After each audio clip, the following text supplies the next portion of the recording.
Hello guys, welcome back to my channel. आज हम लोग करेंगे history chapter independence and partition of India.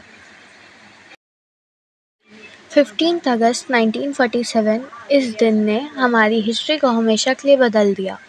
हमें अंग्रेज़ों से आज़ादी मिली, लेकिन साथ ही देश दो टुकड़ों में बंट गया, इंडिया और पाकिस्तान। इस प्रेजेंटेशन में हम देखेंगे कि आज़ादी की तरफ का सफ़र कैसे हुआ, पार्टीशन का डिसीजन क्यों लिया गया और उसका इम्पैक्ट क्या था।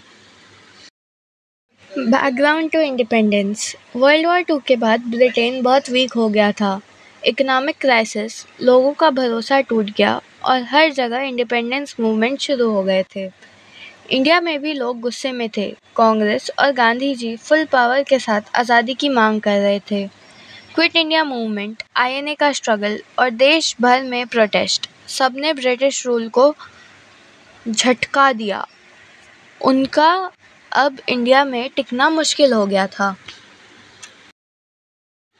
क्रिप्स मिशन 1942 में ब्रिटिश ने एक मिशन भेजा, क्रिप्स मिशन, ताकि इंडियंस उनकी वर्ल्ड वॉर 2 में मदद करें।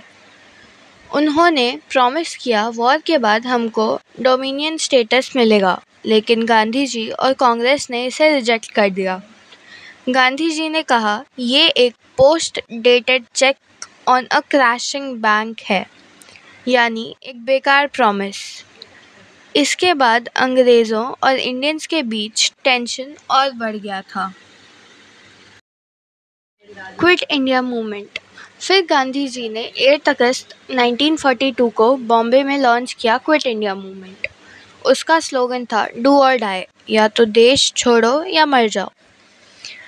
हर शहर में लोग सड़कों पर आ गए। प्रोटेस्ट, स्ट्राइक्स, रेल लाइन्स तोड़ना, ब्रिटिश ऑफिसर जलाना, सब कुछ हो रहा था। ब्रिटिश ने गांधी जी, नेहरू जी, पटेल जी सबको जेल भेज दिया। पर इस मूवमेंट ने अंग्रेज़ों को ये दिखा दिया कि अब इंडिया को कंट्रोल करना उनके बस में नहीं है। Role of INA. एक और पावरफुल फोर्स थी इंडियन नेशनल आर्मी, आईएनए, जिसे बोस ने शुरू किया और सुभाष चंद्र बोस ने लीड किया। नेताजी का फेमस डायलॉग था, तुम मुझे खून दो, मैं तुम्हें आज़ादी दूंगा। आईएनए ने जापानीज आर्मी के साथ मिलकर बर्मा और इंडिया के बॉर्डर्स पे ब्रिटिश के अगेंस्ट वॉर किया। वो हार गए, लेकिन उनकी हिम्मत और लीडरशिप ने इंडियन पब्लिक को जोश बढ़ा दिया। Labour government and independence. World war 2 के बाद ब्रिटेन में लेबर पार्टी पावर में आई। ये पार्टी इंडियन इंडिपेंडेंस के लिए पॉजिटिव थी। ब्रिटेन भी फाइनेंशियली वीक था, वो और वॉर या रूलिंग अफोर्ड नहीं कर सकते थे। प्रेशर ब्रिटेन पे बढ़ गया। उन्होंने डिसाइड किया कि अब इंडिया को आज़ादी देनी ही पड़ेगी। कैबिनेट मिशन प्लान 1946 में आई कैबिनेट मिशन। उनका एम था इंडिया को एक ही देश बनाकर उसमें प्रोविंसेस को ऑटोनॉमी देना। उन्होंने कहा कि एक इलेक्टेड बॉडी कॉन्स्टिट्यूशन बनाएगी और प्रोविंसेस अपने आप को मैनेज करेंगे। कांग्रेस ने एक्सेप्ट कर लिया, लेकिन मुस्लिम लीग ने पाकिस्तान के डिमांड पे ज़िद की। दोनों पार्टीज में एग्रीमेंट नहीं हो पाया, तो ये प्लान भी फेल हो गया। डायरेक्ट एक्शन डे 16 अगस्त 1946 मुस्लिम लीग ने अनाउंस कर दिया डायरेक्ट एक्शन डे।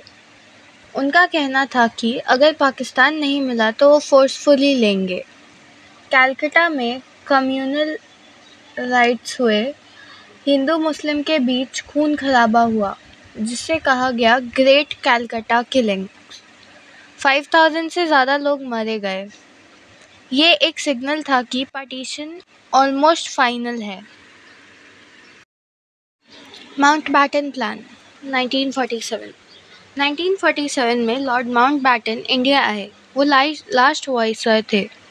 उन्होंने एक प्लान दिया, पार्टीशन ऑफ इंडिया।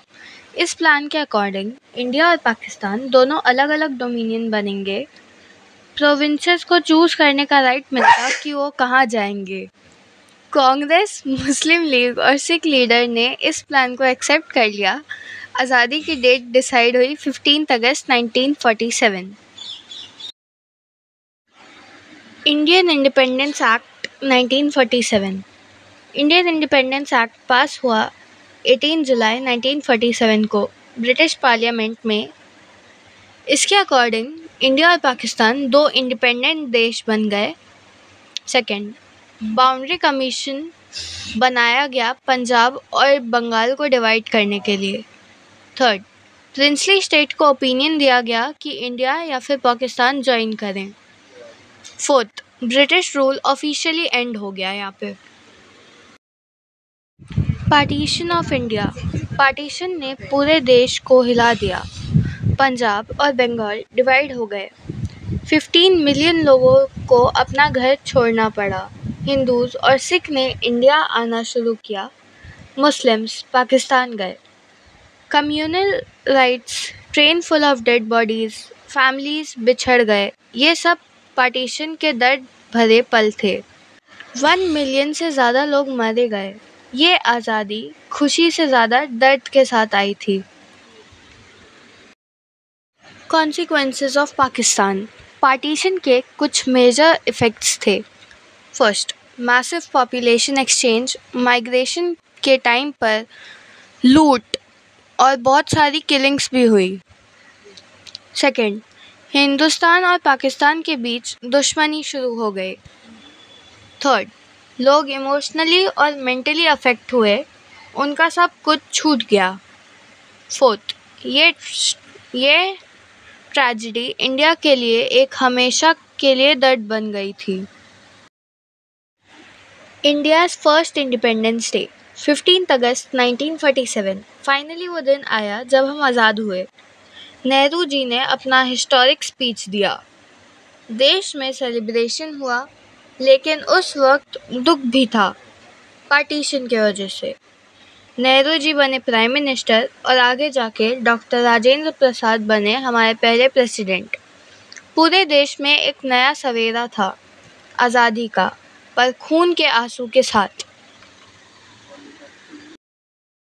तो दोस्तों, अब हमने ये पूरा सफ़र देखा, ब्रिटिश रूल से लेके आज़ादी तक। एक बात तो बिल्कुल क्लियर है, आज़ादी एक दिन में नहीं मिली थी। ये उन लोगों की कुर्बानी का नतीजा थी जो अपनी जान तक दे गए, सिर्फ इसलिए ताकि हम आज आज़ाद सांस ले सकें। गांधी जी ने बिना हथियार के नॉन वायलेंस के साथ पूरे ब्रिटिश एम्पायर को हिला दिया। सुभाष चंद्र बोस ने एक अलग ही रास्ता चुना, लेकिन उनका जज्बा भी सिर्फ एक ही था, भारत की आज़ादी। भगत सिंह, सुखदेव, राजगुरु जवान उम्र में हंसते हंसते शहीद हो गए, और हज़ारों अननोन फ्रीडम फाइटर जिनके नाम हमने नहीं जानते, उन्होंने भी अपना सब कुछ देश के लिए दे दिया। लेकिन आज़ादी के साथ पार्टीशन भी आया। वो भी एक ऐसा सच है जिसे हम भूल नहीं सकते। इतने लोगों ने अपना घर, अपना परिवार, अपनी पहचान, सब कुछ खो दिया। ट्रेन्स जिसमें सिर्फ लाशें थीं, मम्मी पापा से बिछड़े बच्चे, और एक देश जो खुशी के साथ दर्द भी महसूस कर रहा था। पार्टीशन हमें ये भी सिखाता है कि रिलीजन के नाम पे डिवाइड होने का अंजाम कितना भयानक हो सकता है।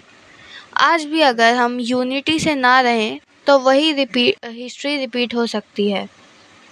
लेकिन दोस्तों, हमारा देश ने उस दर्द के बाद भी आगे बढ़ने का फैसला किया, और आज हम एक डेमोक्रेसी हैं जिसमें हम अपनी आवाज़ उठा सकते हैं, वोट दे सकते हैं, अपनी ज़िंदगी अपने तरीके से जी सकते हैं।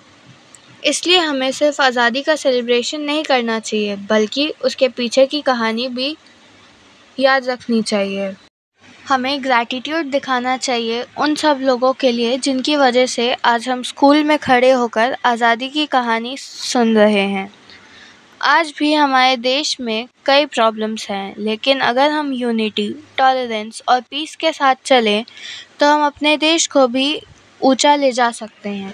तो चलिए आज से एक प्रॉमिस करते हैं कि हम देश के सिटीजन के रूप में अपना रोल समझेंगे और देश के लिए कुछ ना कुछ ज़रूर करेंगे। Thank you.